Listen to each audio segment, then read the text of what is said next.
A recent study suggests that men take better care of their cars than they do of their bodies. But whether it's erectile dysfunction or mental stress, obesity, or plain old menopause, the experts are unanimous. Men need to start paying attention. Or at minimum, watch this episode. This is KaamnaLive, and every week we're going to tackle a topic that's going to make you just a little bit uncomfortable.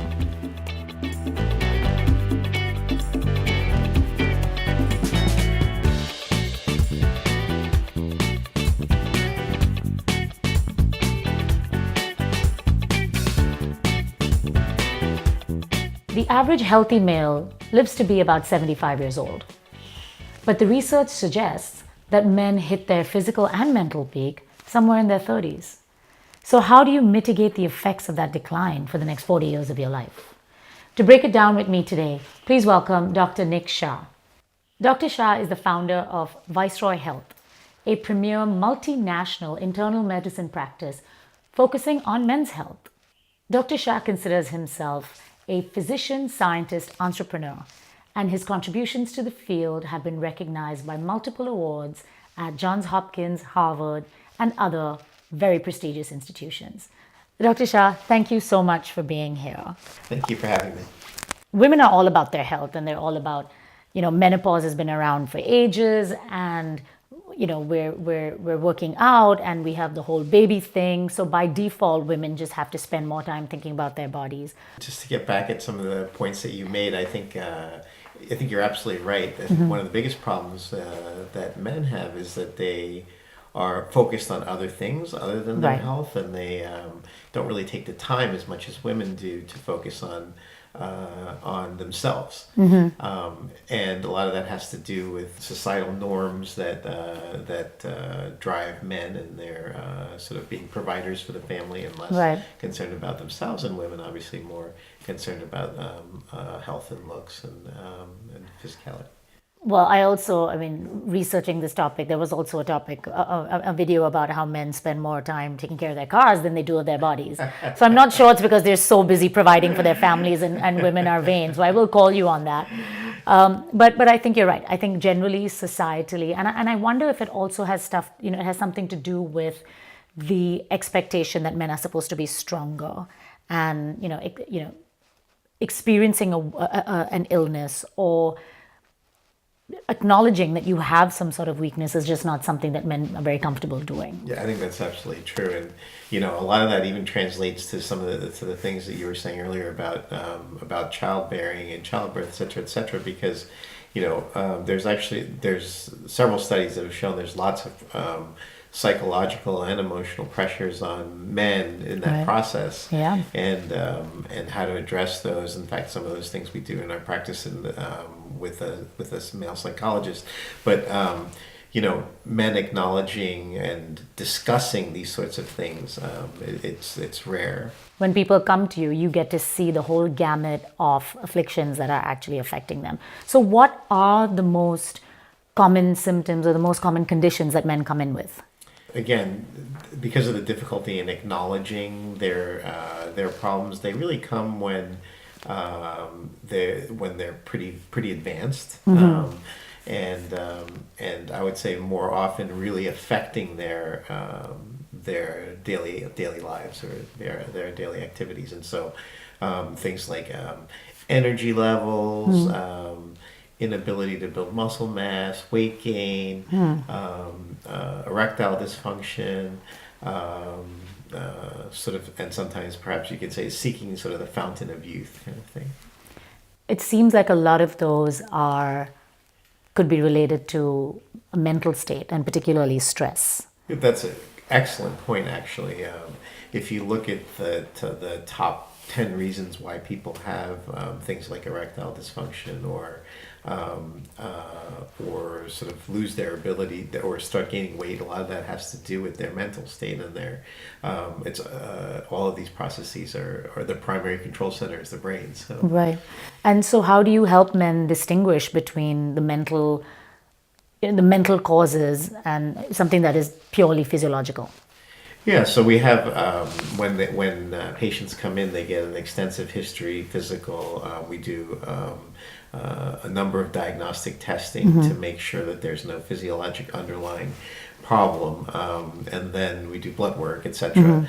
And then after all of these things are done, we sit down and have a prolonged conversation discussing what the likely etiologies are. And again, I would say more often than not, there's a significant contributor, which is mental, and so whether it's the way that their status in the relationship with their partner, whether it's a physical attraction, it's generally more often than not physical, but an emotional issue. So let's take erectile dysfunction then. What percentage of time is it mental versus physiological? Obviously, it varies not only just by age, but also by what we call comorbidities, or different disease processes that are occurring at the same time. So, for example, if you have an elderly person who's had prostate surgery, more often than not, that's a physiologic problem where the nerve has been damaged in the surgery. Whereas in younger patients, which we have many of, including teens, 20s, 30s, usually that's often an issue of a mental or emotional problem. Andropause, not really menopause, is just a decline in male hormones similar to females, and it leads to a lot of the issues that men struggle with as they age, including hair loss, abdominal obesity, erectile dysfunction, loss of interest in sex. Wow, sounds like a picnic. So when do men start experiencing these symptoms? It varies for everyone. So, again, we have people in their 20s and 30s who have something called primary hypogonadism, and they have a loss of their hormones at an early stage in their lives. But I would say in general, there's a decline with age where people more often than not start to experience things in their late 40s, 50s. So how do you treat it? This andropause thing, it really has to deals with again the slow decline in hormones. So there's this I would say a significant movement in the which is a little bit tangential to the mainstream medical care, and that has to do with hormone replacement therapy. I think that there's not a significant amount of data that shows that hormone replacement leads to, for example, higher quality of life. Those studies just have not been done. But subjectively, patients feel it. There's a famous study that's often quoted where people took growth hormone for just 20 days and they gained about 5% of muscle mass. Are there any downsides to that? Assuming that for some reason men think muscle mass is an indicator of health or a vitality of their manliness to begin with, and that's questionable. But is there a downside to using it for something like 20? And are we talking testosterone primarily? No. So one of the more popular hormones nowadays is sort of growth hormone derivatives, but testosterone is obviously also quite popular, and there's certainly downsides. There's things like growth of mammary tissue, which can occur. Moobs. Yes, essentially. Heard them, seen them. Shrinkage of testicles. Because these are hormones, when you start taking them, they actually reset your whole equilibrium in your body of hormones, because hormones have a very large feedback loop in your body. So they control, the pituitary and the hypothalamus are what control most of the hormones in your body. And when you add a lot of one, it kind of feeds back on the system and decreases a lot of the others.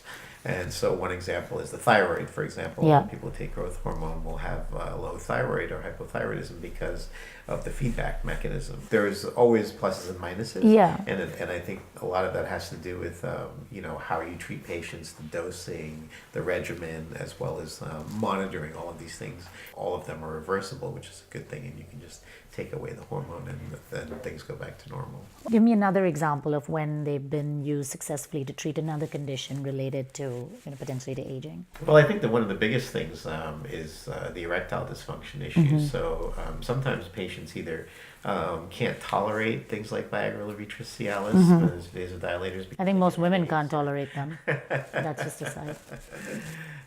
Because some people get headaches or lightheadedness or various other side effects of vasodilators. And so hormonal supplementation can oftentimes not just improve your ability to get erections, but also to improve your interest in sex, which is important. And how much does a treatment like this cost? Say 20 days is the suggested or the average? The cost is really variable because it depends on the amount of hormone you need and the duration that's necessary. But usually, most of these can be done within, I would say, $100 to $300 a month. Oh, okay. And are they covered by insurance in general in the U.S.? Generally not, unfortunately. Okay. Now, when we talk about things like erectile dysfunction, how much of this is also mental? It's a huge contributor, as with most things in life, right? I like to break down the mental component in sort of two big buckets. One being the health of your relationship that can affect you. So either the physical attraction that you have for your partner or the emotional state of your relationship, right. And then the other part, the other bigger bucket is kind of your confidence level. Whenever the constellation of those underlying problems leads to your inability to perform, you start to lose confidence. Of course. And so that is sort of a vicious cycle, because once you start to be unable to perform, and then you're thinking about it and trying to will yourself to perform, it just makes things worse. Yeah, of course. It has to be kind of an involuntary. Let me ask you a question then. With something like erectile dysfunction, let's say it is stress related. Let's say you've lost your job. And it's all feeding in, because that also has a ripple down effect on your family life and everything. And you're down and out for a few weeks. Is that something that you can just recover by yourself from? I think that, the numbers are something like 80% of including men and women, go through episode of major depression in their lives.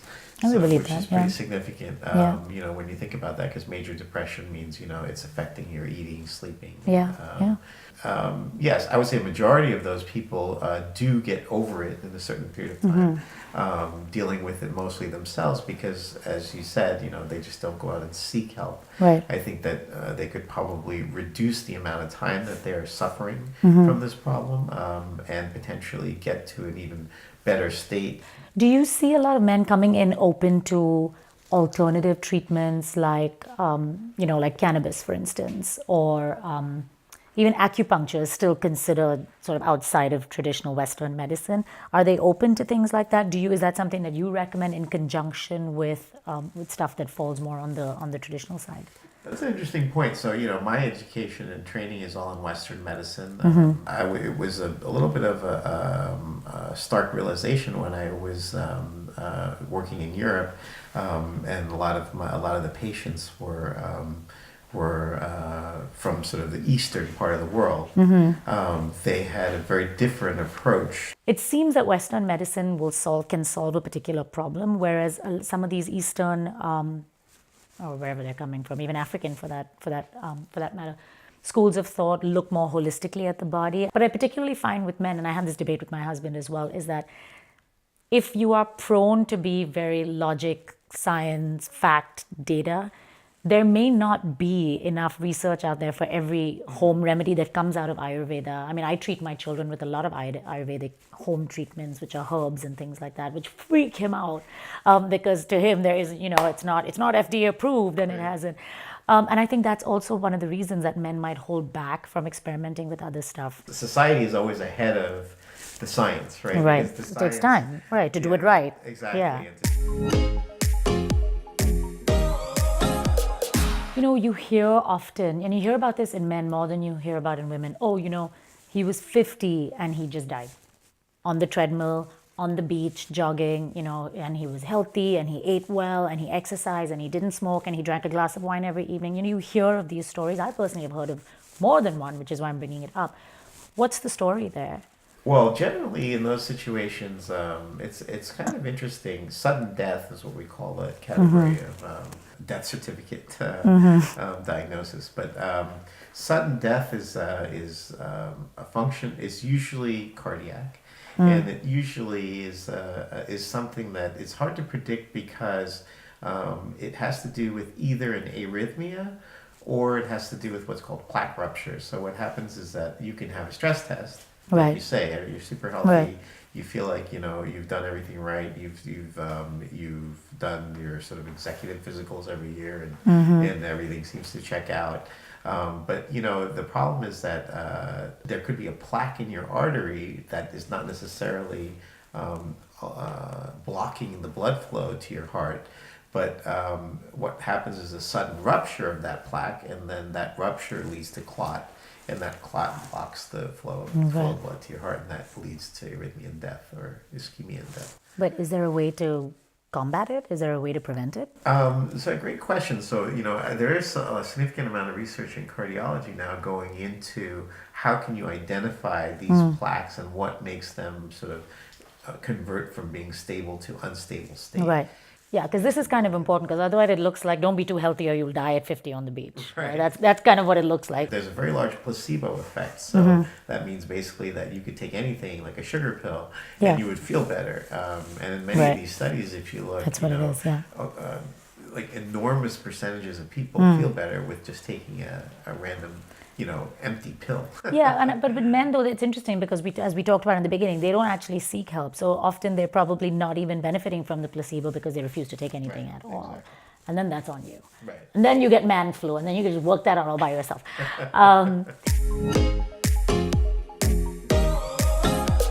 Let's talk about obesity in men. Some of it is age related. You do tend to find your optimal weight is tougher to maintain as you get older. So how do you treat stuff like that? Identifying the problem and then seeking help is sort of the most important step here, because many men notice as they age is that they start to develop this abdominal obesity or sort of punch. The punch, right? And then you've already got the moves, and you're fucked. And I think, and they start to recognize that despite the fact of exercising and going through all the different diets, they're unable to lose it. And while this may be, for example, part of this quote andropause syndrome that we talked about, and I still prefer menopause, by the way. I'm going to stick with menopause. Sorry, back to you. So there's something called syndrome X, where patients develop a similar type of abdominal obesity, and that is a very, very large risk factor for heart disease. And I think seeking help, not just to identify whether it's a hormonal issue or whether it's some other potentially life-threatening issue. One should should either seek attention from their primary or subspecialist in men's health. How do you know that's not lifestyle related? Like, you think you're dieting, because this happens a lot, right? Especially as marketing for food products is so complex. People often relate gluten-free to fat-free to, they're not looking at sugars. So what if you're just making bad decisions? I think that's certainly possible. And I think one of the problems, though, is if you just attribute everything, I'm just lazy and I'm not exercising, or I'm not watching my diet, it doesn't mean that there's not necessarily something a parallel else process going on that you're just ignoring, right? And so I think that you still need to rule out that there's not something else extremely important to identify. What about premature ejaculation? So we see a lot of patients with premature ejaculation. The interesting thing about premature ejaculation is usually it's a problem that in the majority of patients that have this problem, they've had it for life. But they've never done anything about it. And, interesting. And so why? Because they're embarrassed? I think that's a large part of it. I think they're embarrassed, and they also think that there is nothing that they can do about it. And certainly there are hormonal things that we can do about it. hormonal replacement therapies that help with premature ejaculation. But as we've been talking about all along, all of these processes are controlled by the sort of the master circuit, which is in the brain. Right. And so, in fact, one of the most potent therapies for premature ejaculation is to alter the neurotransmitter balance in the brain and to use mood modulators or antidepressants, in fact. Oh, interesting. And that's the actually frontline treatment in premature ejaculation. I don't mean to trivialize it, but in contrast to erectile dysfunction, premature ejaculation is almost like you feel like, oh, there's a little too much excitement. I would not have linked it to something like depression. Yeah. But who knew? No, there you go. Now you know. We've talked a lot on the show about, toxic males, and that comes from, and just generally the state of machismo and the male identity. And a lot of it comes from suppressing emotions and from neglecting emotional health. What percentage of the conditions do you see are really more mental than they are physical? People who have developed a significant amount of abdominal obesity or high blood pressure or diabetes, those people generally have sleep apnea, and all of these things are really bad comorbidities for heart disease. So there's that's sort of the physiologic side. Now the mental side can also contribute to all of these things. The sedentary lifestyle is obviously a mental part of it that leads to some of these things as well. But so it's usually a combination of all of the above. One of the biggest discoveries in the last few years is that we always thought that exercise reduced or led to your improvement in diabetes, but through weight loss. But in fact, it turns out that exercise induces a hormone independent of weight loss that protects from diabetes. And so they're both equally important. Another one that's actually very interesting and less understood, I think, is sleep apnea. Because first of all, does it happen to men more than it happens to women? Is it related to age? Is it related to weight? What's going on? One of the interesting things, there's many different types of sleep apneas. But obstructive sleep apnea is something that more often than not, if someone were to lose 5 to 10 pounds of weight, they would lose their sleep apnea. Or significantly improve their sleep apnea. And so it is weight related. There's also anatomical issues that can lead to your obstruction of your breathing when you're asleep. And so the problem is that obstructive sleep apnea is a very large risk factor for heart disease through high blood pressure and various other things. And so it's something that absolutely needs to be corrected, and there's so many types of therapies now out there for it. Awareness and identifying that. I hadn't heard of sleep apnea until about 10 years ago. Is it one of those things where people know of it more and therefore it's being diagnosed more? Or has it just been around for a long time and I'm just hanging out with a bunch of old men who snore when they sleep? No, I think you are right. I think while it has been around for quite some time, I think that people are now doing something, recognizing it, identifying it, doing something about it a lot more. I mean, the use of CPAP has gone up tremendously, which is the machine that helps positive pressure for people when they're sleeping to open up their airways. And the use of that sort of a machine, as well as surgical options for sleep apnea, have gone up dramatically in the last decade. So let me ask you about race. High level, what are the risk factors? There's certainly higher incidences of many risk factors. High blood pressure, for example, is much more prevalent in the Black population. Diabetes, much more prevalent in the Latino and Indian population. What's happening to the white guys? There's prostate cancer, which is probably more prevalent in whites. In general, some of this is related to diet, and some of it's related to genetics.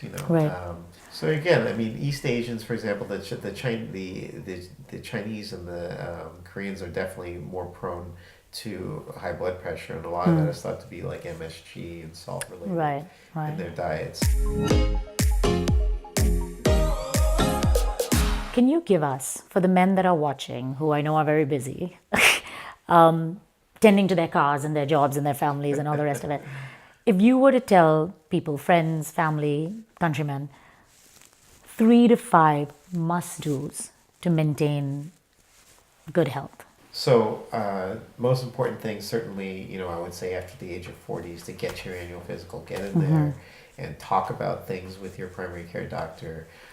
Let them examine you and do the standard testing. And then knowing that the preventative measures that are necessary that go along with those visits, like routine colonoscopies, routine mammograms for women, making sure that if you have a bad history of heart disease, you're taking a baby aspirin a day, in your family, your cholesterol's in check, and if not, you should be taking something for it. And exercise? So yes, exercise, absolutely. As we talked about in diabetes and many other diseases, it's something that allows you to live your life in a healthier way, because your heart rate basically goes down as you're more in shape, as most of you know, and you only get so many heartbeats in your life. It's pretty simple. That's a good way to think about it. For all of you math people out there, that's one way to think about it. And smoking is shit.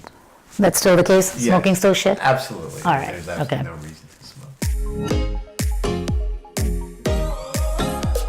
So I'm going to throw out a public figure, a celebrity, and you tell me whether you think that as they age, or if they are already aged, whether you think that they would suffer from an erectile dysfunction or a mental dysfunction. What's going to come first, ED or MD for Richard Branson? I would say ED.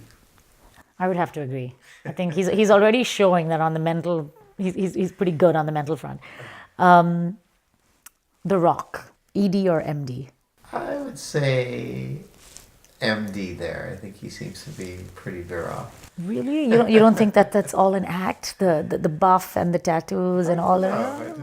It's a lot of airing his masculinity in our face. I love him, and I hope he runs for president one day, but I think it might be both. Mark Zuckerberg, ED or MD? Oh, I would certainly say ED there, probably from stress and other things. Yeah, I would agree with that. Mr. Roger Federer, ever so poised. I would say ED there as well, only because I think he's pretty comfortable mentally in his life. I mean, he's going to be so tired after raising 4 kids and chasing tennis records all over. Maybe. Donald Trump. I think he's at that stage. I think they're both there. Yeah, we can just skip that one. Yeah. Safe to say both. All right. Dr. Shah, thank you for being on the show and for discussing what I think is a very, very important topic. And I would even go so far as to say it's probably more important than women's health because we don't talk about it enough. So thank you for sharing your expertise, your wisdom. There will be, as always, a list of resources on KaamnaLive.com/resources, all recommended by Dr. Shah. And we will see you on the next episode. Thank you.